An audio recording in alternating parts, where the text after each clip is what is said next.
வணக்கம். Veranda ஐஏஎஸ்ஸின் current affairs வழிகாட்டியாக உங்கள் ஃபாத்திமா பாபு. இந்த வீடியோல ஏப்ரல் ஃபர்ஸ்ட் வீக்கோட கரண்ட் அஃபேர்ஸ்ல இருந்து வரப்போற 2026 டிஎன்பிஎஸ்சி குரூப் 1 எக்ஸாம்ல கண்டிப்பா கேட்கறதுக்கு சான்ஸ் இருக்கிற முக்கியமான சில நியூஸை ப்ரீவியஸ் இயர் கொஸ்டின் அனாலிசிஸோட பார்க்க போறோம். வாங்க பார்க்கலாம்.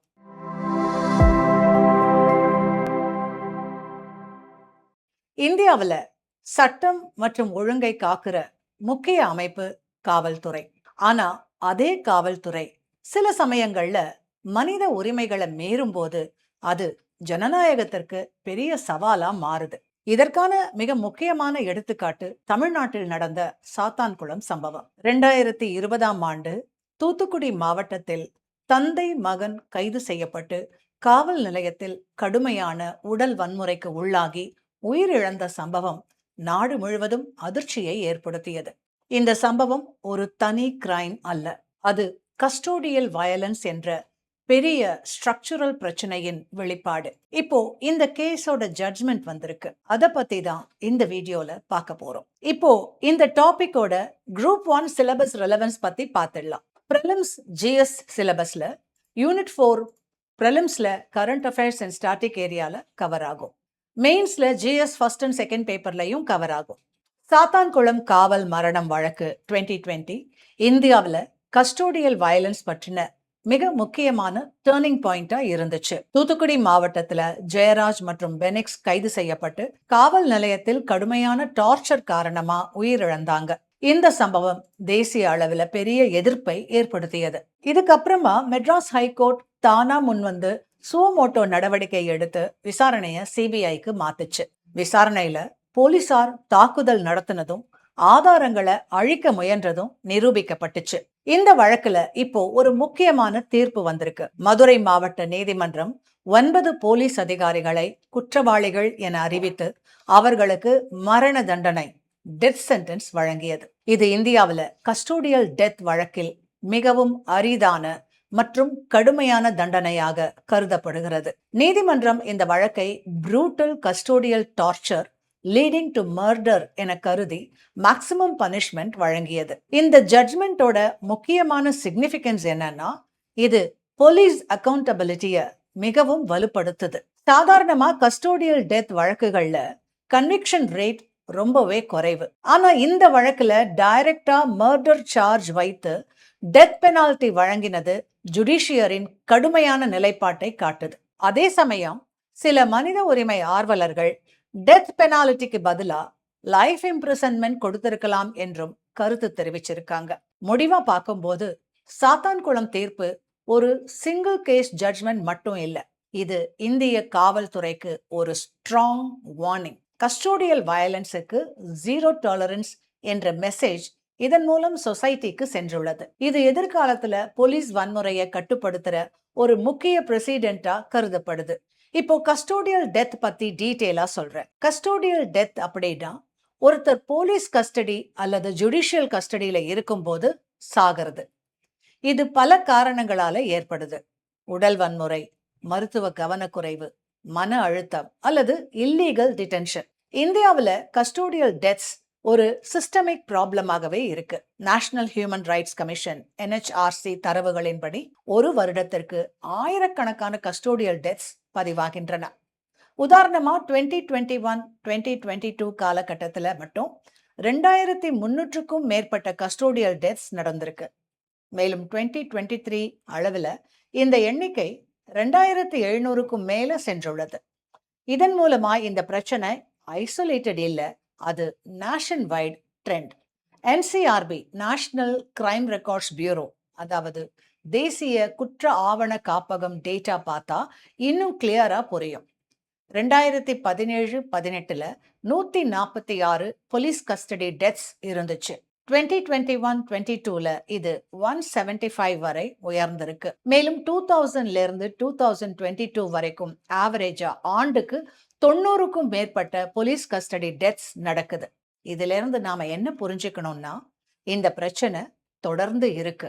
ஸ்டேட் வைஸ் அனாலிசிஸ் எடுத்துக்கிட்டா சில மாநிலங்கள்ல கஸ்டோடியல் டெத்ஸ் அதிகமா இருக்கு. உத்தரப்பிரதேஷ், மத்திய பிரதேஷ், மகாராஷ்டிரா, குஜராத் போன்ற மாநிலங்கள் தொடர்ந்து அதிக எண்ணிக்கையில வருது. 2021-22 டேட்டா பார்த்தா உத்தரப்பிரதேஷ் மட்டுமே 500க்கும் மேற்பட்ட கஸ்டோடியல் டெத்ஸை பதிவு செஞ்சிருக்கு. வெஸ்ட் பெங்கால், பீகார், மத்திய பிரதேஷ், மகாராஷ்டிரா ஆகிய மாநிலங்களும் ஹை எண்ணிக்கையில உள்ளது. போலீஸ் கஸ்டடி டெத்ஸ் மட்டும் பார்த்தா ரீசெண்ட் NCRB ரிப்போர்ட்ஸ்ல மகாராஷ்டிரா 17 கேசஸ், குஜராத் 13, ராஜஸ்தான் போன்ற மாநிலங்கள் டாப்ல இருக்கு. கடைசி 5 ஆண்டுகளின் கியூமுலேட்டிவ் டேட்டா எடுத்தா குஜராத் ஹையஸ்ட் 80 கேசஸ், மகாராஷ்டிரா 76, உத்தரப்பிரதேஷ் 41, தமிழ்நாடு 40, பீகார் 38. இதுல இருந்து நாம ஒரு முக்கியமான விஷயம் புரிஞ்சுக்கணும்.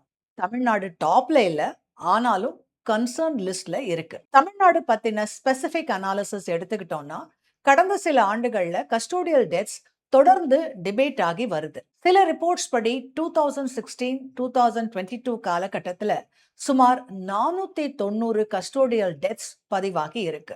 மேலும் ரீசெண்ட் ரிப்போர்ட்ஸ் படி 2022க்கு பிறகு மட்டுமே 20க்கும் மேற்பட்ட கஸ்டோடியல் டெத்ஸ் டார்ச்சர் காரணமா நடந்திருக்கு.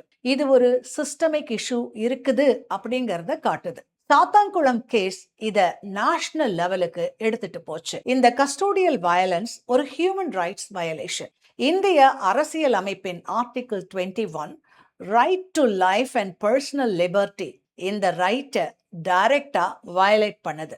Supreme court DK Basu versus state கேஸ்ல arrest procedure, medical checkup, family information போன்ற கைட்லைன்ஸை கொடுத்திருக்கு. ஆனாலும் இம்ப்ளிமெண்டேஷன் இஸ் வெரி வீக். இதனுடைய ரூட் காஸ் என்னன்னா கொலோனியல் பாலிசிங் கல்ச்சர். பிரிட்டிஷ் காலத்துல போலீஸ் ஒரு சப்ரசிவ் ஃபோர்ஸ். இந்த மைண்ட் செட் இன்னும் முழுமையா மாறல. அதோட அக்கௌண்டபிலிட்டி குறைவு, கன்விக்ஷன் ரேட் மிக குறைவு. உதாரணமா 2000லேருந்து 2020 வரைக்கும் 1800க்கும் மேற்பட்ட கஸ்டோடியல் டெத் கேசஸ் இருந்தாலும் கன்விக்ஷன் மிகவும் குறைவு.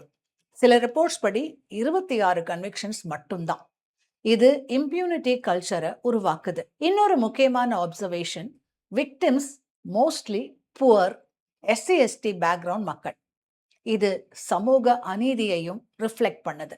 அதாவது கஸ்டோடியல் வயலன்ஸ் ஒரு லா அண்ட் ஆர்டர் இஷ்யூ மட்டும் இல்ல, அது ஒரு சோஷியல் ஜஸ்டிஸ் இஷ்யூ. இதற்கு தீர்வு என்னன்னா police reforms. Independent police complaints authority உருவாக்கணும்.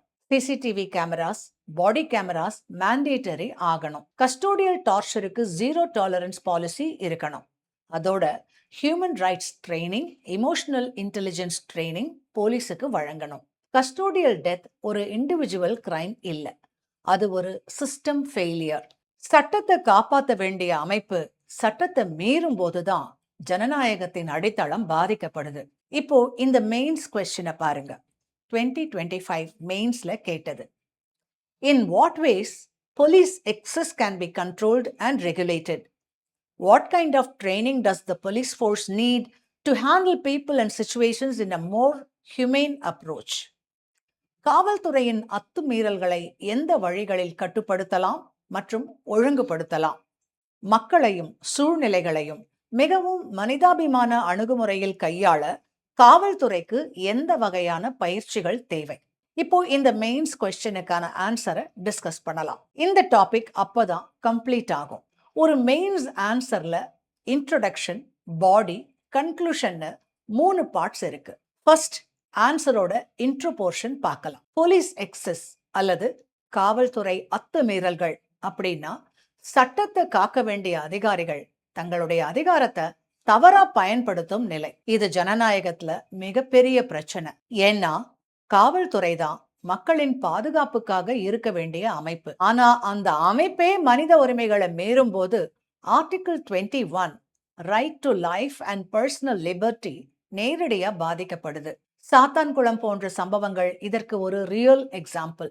அதனால போலீஸ் எக்ஸஸை கட்டுப்படுத்துறது மற்றும் மனிதநேய காவலை உருவாக்குறது ரொம்பவே அவசியம் ஆகுது. இப்போ இந்த மெயின்ஸ் ஆன்சரோட பாடி கான்டென்ட். முதல்ல போலீஸ் எக்ஸஸை எப்படி கண்ட்ரோல் பண்ணலாம் அப்படின்னு பார்க்கலாம். முக்கியமா அக்கௌண்டபிலிட்டி சிஸ்டம் வலுப்படுத்தப்பட வேண்டும். அதாவது போலீஸ் மிஸ்கண்டக்ட் நடந்தா அதற்கு இண்டிபெண்டன்ட் இன்கொயரி இருக்க வேண்டும். இண்டிபெண்டன்ட் போலீஸ் கம்ப்ளைண்ட்ஸ் அத்தாரிட்டி போன்ற அமைப்புகள் செயல்பட வேண்டும். இதனால பயஸ் இல்லாம இன்வெஸ்டிகேஷன் நடக்கும். அடுத்தது டிரான்ஸ்பேரன்சி. போலீஸ் ஸ்டேஷன்ஸ்ல சிசிடிவி கேமராஸ், பாடி ஓன் கேமராஸ் போன்றவை கம்பல்சரியா இருக்கணும். இது கஸ்டோடியல் வயலன்ஸை குறைக்கிறதுக்கு உதவும். மேலும் ஜுடிஷியல் ஓவர்சைட் மிகவும் முக்கியம். கோர்ட்ஸ் தொடர்ந்து போலீஸ் ஆக்ஷன்ஸை மானிட்டர் பண்ண வேணும். டிகே பாசு கைட்லைன்ஸ் போன்ற supreme court guidelines strictly follow செய்யப்பட வேண்டும். Arrest procedure, medical checkup, family information ஆகியவை கட்டாயமா நடைமுறையில இருக்க வேண்டும். இன்னொரு முக்கியமான விஷயம் ஸ்ட்ரிக்ட் பனிஷ்மெண்ட். காவல்துறையினர் தவறு செஞ்சா லீனியன்சியே இல்லாம கடுமையான தண்டனை வழங்க வேண்டும். இதனால் டெட்டரன்ஸ் உருவாகும். அதே போல police reforms, recruitment, promotion, transfer system, political influence இல்லாம இருக்க வேண்டும். இப்போ ட்ரைனிங் பத்தி பார்க்கலாம். போலீஸ் ஃபோர்ஸுக்கு டெக்னிக்கல் ட்ரைனிங் மட்டும் பத்தாது, ஹியூமன் சென்ட்ரிக் ட்ரைனிங் தேவை. ஹியூமன் ரைட்ஸ் எஜுகேஷன் மிகவும் முக்கியம். Police officers article 21, dignity of individual போன்ற வேல்யூஸை புரிஞ்சுக்க வேணும். இமோஷனல் இன்டெலிஜென்ஸ் ட்ரைனிங் அவசியம். மக்களோட பேசுற விதம், கான்ஃப்ளிக்ட் ஹேண்ட்லிங், ஆங்கர் மேனேஜ்மெண்ட் ஆகியவை கற்றுக்கொள்ள வேண்டும். மேலும் ஸ்ட்ரெஸ் மேனேஜ்மெண்ட் ட்ரைனிங் மிகவும் முக்கியம். போலீஸ் வேலை மிகுந்த அழுத்தம் கொண்டது. அந்த ஸ்ட்ரெஸ் வயலன்ஸா மாறாம கண்ட்ரோல் பண்ணுறதுக்கு சைக்கலாஜிக்கல் ட்ரைனிங் தேவை. கம்யூனிட்டி பாலிசிங் அப்ரோச் இன்ட்ரடியூஸ் செய்ய வேண்டும். இதனால போலீஸ் மக்கள் உறவு மேம்படும். Gender sensitivity training, child rights awareness, SC/ST protection laws ஆகியவற்றில ட்ரைனிங் கொடுக்க வேண்டும். இதனால வல்னரபிள் குரூப்ஸ் மேல அத்துமீறல் குறையும். இப்போ ஆன்சரோட கன்க்ளூஷன் பார்ட். முடிவாக, காவல்துறை அத்துமீறல்களை கட்டுப்படுத்துவது சட்ட நடவடிக்கை மட்டுமில்ல, அது ஒரு mind set change. Accountability plus transparency plus training, இந்த 3 பில்லர்ஸ் இருந்தாதான் ஹியூமேன் போலீசிங் உருவாகும். காவல் நிலையம் பாதுகாப்பின் இடமாக இருக்க வேண்டும், பயமுறுத்தும் இடமாக அல்ல. மனித உரிமை காக்கப்படாத இடத்தில் ஜனநாயகம் வாழ முடியாது. மெயின்ஸ்ல மட்டும் இல்ல, பிரிலிம்ஸ்லயும் இது தொடர்பான கேள்வி கேட்டிருக்காங்க. அதுவும் 2025 பிரிலிம்ஸ்லேயே. இந்த கொஸ்டினை பாருங்க. இதுல 3வது ஸ்டேட்மெண்ட் என்ன கொடுத்திருக்காங்கன்னு பாருங்க. Custodial death is perhaps one of the worst crimes in a civilized society governed by administrative law. நிர்வாக சட்டத்தால் ஆளப்படும் நாகரீக சமூகத்தில் காவல் மரணம் மிக மோசமான குற்றங்களில் ஒன்றாகும். பிரிலிம்ஸ் மெயின்ஸ் மட்டும் இல்ல, இன்டர்வியூல கூட நீங்க டிஎஸ்பி கேண்டிடேட்டா இருந்தீங்கன்னா இந்த நியூஸை கேட்கலாம். ரொம்ப முக்கியமான டாபிக், நல்லா படிங்க. இந்த காணொளி உங்களுக்கு பயனுள்ளதா இருந்திருக்கும்னு நம்புறேன். இது போன்ற காணொளிகளை தொடர்ந்து காண வெராண்டா IAS சேனலை சப்ஸ்கிரைப் பண்ணிக்கோங்க. இந்த காணொளி பத்தின உங்களுடைய லைக்ஸ் மற்றும் கமெண்ட்ஸ் வரவேற்கப்படுகின்றன. மீண்டும் ஒரு பயனுள்ள காணொளியில் உங்களை காணும் வரை உங்களிடமிருந்து விடைபெறுவது உங்கள் ஃபாத்திமா பாபு. நன்றி, வணக்கம். Veranda IAS, where your dream becomes reality.